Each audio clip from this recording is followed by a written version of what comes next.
Hi, everyone. We are so excited to be here. It is Jesse Brown and Doug Brown. Welcome to the Infertility Feelings podcast. We are very excited to do our first episode. Yes, which not yet. This isn't our first episode yet. This is just a teaser. Yes, this is just our feelings. This is just us talking. I know, which I feel like that's what people want, is just more of us talking. That's what I want in life. How are you feeling, Jesse? Are you excited to do a podcast? I'm really excited. This is the first time I've ever done a podcast in my life. So how do you think you sound? Is this the first time you've ever heard yourself? My voice sounds deeper than I was imagining. Like I have a lot of deeper voice than I was thinking I did. What did you think you sound like? More high pitched than this. Kind of like a fairy? Yeah. I thought it was more like Cinderella-ish, but no. Okay, we have two questions that we want to cover. Yes. The first is, what is the Infertility Feelings podcast about? We'll cover that one second. The first one is, what is your biggest fear when it comes to doing a podcast about infertility and feelings? So yes. what's the first one? What's your biggest fear? Then I'll go. I think my biggest fear is that we really want to talk about the feelings, and I think that is something that people don't like to talk about, and it's not a very common thing that people talk about. Mm-hmm. So I'm afraid that no one's going to tune in because they're going to be afraid that we're going to tell them to do things that's outside their comfort zone. And so, we're not a tips and tricks of IVF or anything like that. I mean, we will have fertility doctors on and we will be able to talk to them, but we're more even going to talk to them about their feelings of what it's like being an infertility doctor. Right. So I think I'm a little bit fearful of that, that's not something that people like to talk about because it's hard. The feelings that revolve around infertility are really hard. And so we're trying to come alongside and be like, they are hard. Let's talk about it, because so many people are feeling so many feelings so deeply. So I think I'm a little bit afraid of that. I think I'm afraid that I'm going to stink at this. Maybe. No? You're doing great so far. I mean, it's only been 2 minutes, but it's just something that, that we won't be good at, but I think we can do this. I think we got this. Yeah. I think we can do it. What do you feel like when you say you're afraid of that people don't want to talk about the feelings that go along with infertility? Do you feel like people aren't feeling things, or is it that they just don't like to talk about it? The second one.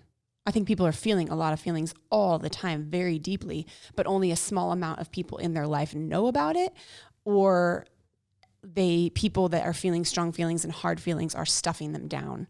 And so I think, and that just can lead to really, really, really hard things. Right. So, but it's sometimes not fun to talk about, or it feels easier to be like, I'm just going to keep going and go through it and just feel all my feelings and stuff them down. Right. So it's not that people aren't feeling. No, people are feeling a lot of things. They got feelings? They got feelings on feelings. They got a lot of feelings. I'm sure if you're listening to this and you're going through infertility, you got feelings.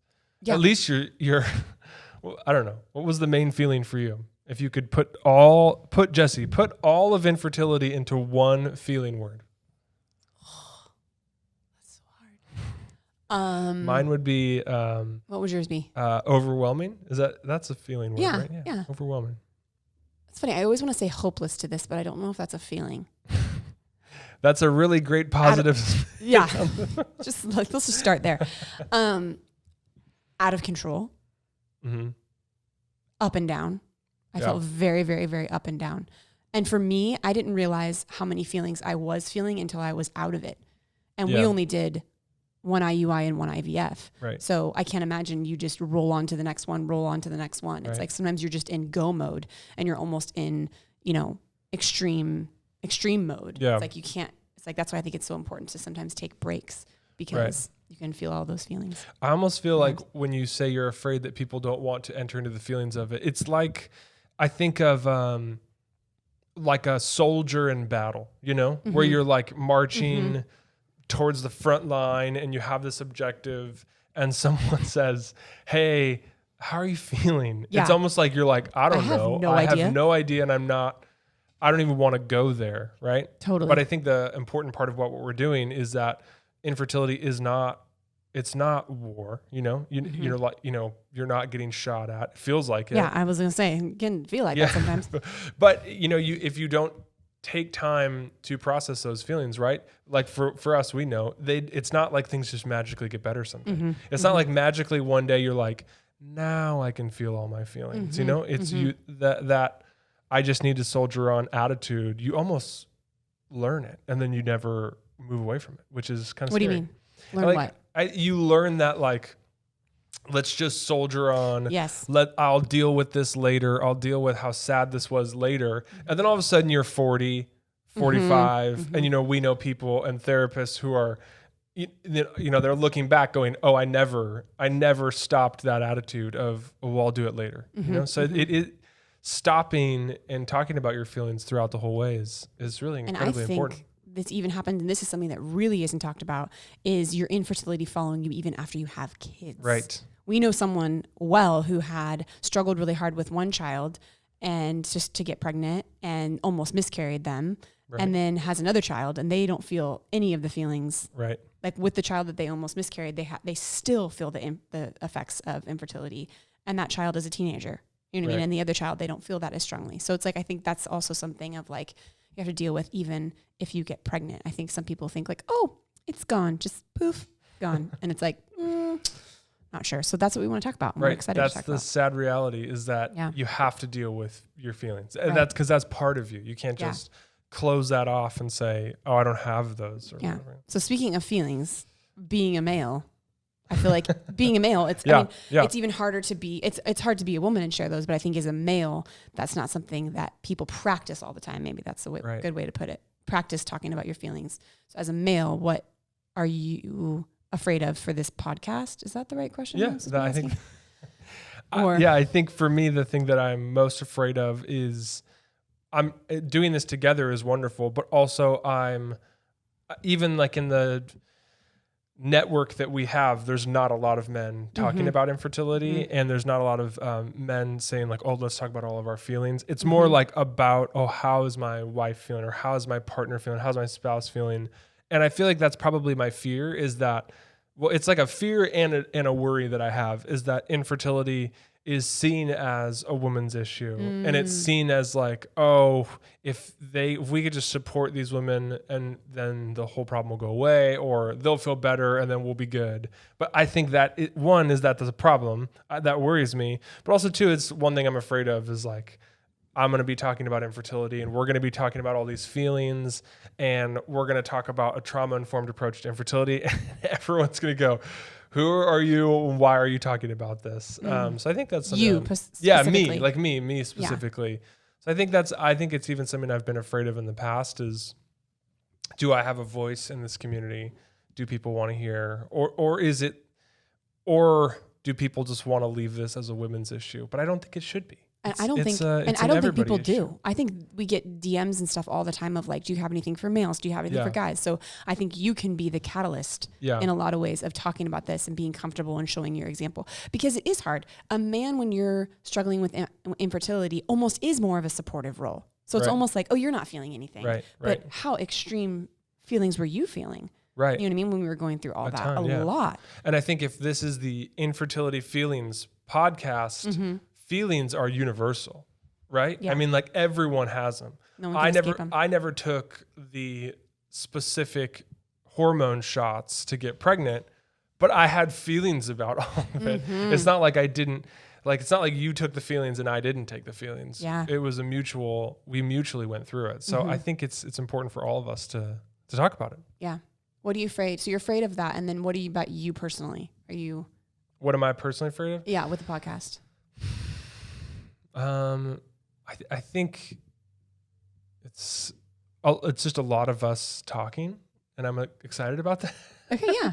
I'm actually really excited about that. I think we're going to do great. I don't have any fears about us communicating and talking to the world. I hope that people stick with us. Yeah. As we go through this, kind of the same fear that you had a little bit of. I hope people are willing to listen to me and to you and hear from a male perspective about all these feelings. But I also just know that dealing with the emotional side of infertility is paramount to going through it and is incredibly important, but it's one of the hardest things. It's kind of easier to shut it off and be a soldier and soldier on. But part of health is dealing with all of you, and we all have emotions. So I think I'm hoping that people stick with us, which I know they will. Yeah.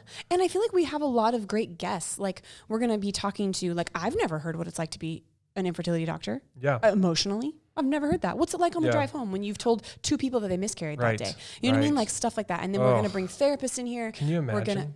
Gosh, I can't imagine. How do you do that? I can't. I mean, it's hard enough to comprehend or even, experience miscarriage, but then to communicate that people have had miscarriages over and over and over again for years. Right. So that's something that I'm curious about. Yeah. And then like people that just have just crazy infertility stories and how they are keeping soldiering on and taking breaks and how are they doing emotionally. Like we really want like raw. I feel like that's something that we want. Like I don't want anyone to feel like they have to, if they're a guest on our podcast, to feel like they have to arrive or they have this checklist of like, oh, I worked out 4 times a day and I drink this kind of tea and that's how I got through it. It's like, no, where are you at right now? The raw, you don't have to have it all put together. Right. And so I'm really, really excited about our lineup. Yes. That being said, let's end this little tease by just explaining what the podcast is and what is it that we do. This podcast is going to be released new episodes are every Monday, and they're a combination of us talking to mental health professionals and people who are just going through their struggles of infertility. And the point of it is in each of these episodes, we are going to break down what it feels like to be going through infertility. At times, we'll talk to fertility doctors or mental health professionals and ask them more in-depth questions about the things that we do feel, like stress, anxiety, fear. We'll break all those things down. But we'll also get to hear from different people who are going through these crazy stories and ask them, this is the most important thing, how are you feeling about all of this? What are you feeling in these moments? And we are going to kind of just do these episodes live, We're going to just cut. No cuts. We're going to go through this, all the guts, glory, and everything that comes out up. with a bang. Yep. What do you feel like if you had to put what you want in this thing that we're doing? What is this something that you want to come out of it? I want people to not shove their feelings aside. I think that even in the infertility, world, when you're getting treatment, it's very much like medical and all that. And so I want to be like, okay, like I almost want to stop the person that's walking out of like the infertility office and be like, when they just were told that they only got 2 embryos or whatever, and just stop and be like, how are you doing? How did that feel? Yeah. You know what I mean? And so that's really what I want, is to give people a voice and then give people empathy. Like, that we just had this guest on, they just poured out their heart and soul. You are not alone. You know what I mean? We are here for you. Like, I feel like I want to talk about that, which is not something that's easily talked about. I want to talk about race and infertility. I want to talk about, all those things. So race and infertility, did that make sense? Yes. Yeah. It's like all the complexities of what it feels like to be person of color going through infertility. Is there a difference? There is. All that type of stuff. Yeah. I think there's so much to break down. At the core of what we're doing is Uniquely Knitted is trying to communicate a more trauma-informed approach to infertility. And we have over the next couple of months, lots of stuff coming out about that. And at the core of a trauma-informed approach, what we mean by that is that infertility is stressful. Would you agree? Yes. But sometimes, I know for us, it goes beyond what you would consider stressful. It's not like, oh my gosh, this is stressful. It goes beyond that into something that's anxiety provoking and even at times traumatic. So if we know that, and if thousands of people every month, every day are going through this, and we know that there's a high possibility that this is going to be traumatizing, what can we do to prepare ourselves, the clinics that we're doing this treatment at, and the communities that we're a part of to be better equipped to handle that type of stuff? So this podcast is really part of that. It's knowing what other people feel like when they go through these things. Like, what does it feel like to have struggled to get pregnant for years and then go through a miscarriage? If we never talk about how that feels, we're never going to know what to expect. We never know the different viewpoints of what people have felt going through that. So it's like we're kind of just leaving people to figure it out on their own. And I think a lot of people say like, I can do an IUI, but I could never do IVF. Right. Or if I do IVI, I could never survive a miscarriage. And it's like, yes, you can. That's totally a very, very crappy road. Yes. And that's an unfair road. You shouldn't have to be dealing with those things. But if you have to, let's come alongside you and help you feel all those feelings and care for yourself. Yeah. So you not only can be, I think like a lot of people focus on your health with infertility, and that is very important. Very important. Do the oatmeal thing or whatever people have. I don't know. You know what I mean? Like, or wear the socks, our Cozy Warrior who we love. Yeah. You know what I There's mean? so Like many there's so medical many, things that- and that's so good. And that's so important. But I feel like there's another side that we want to focus on.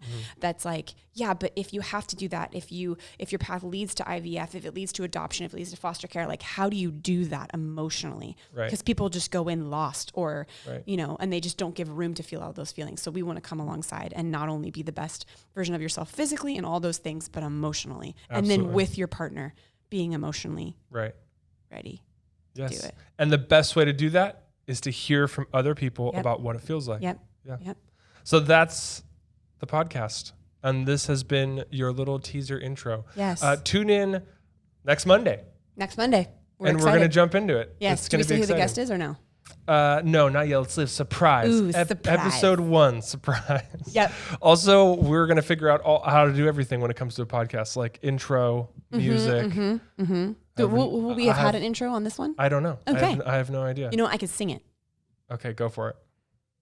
Working 9 to 5. No, I don't know. Bye, everyone. We love you all. Yes. Tune in next Monday. We're excited.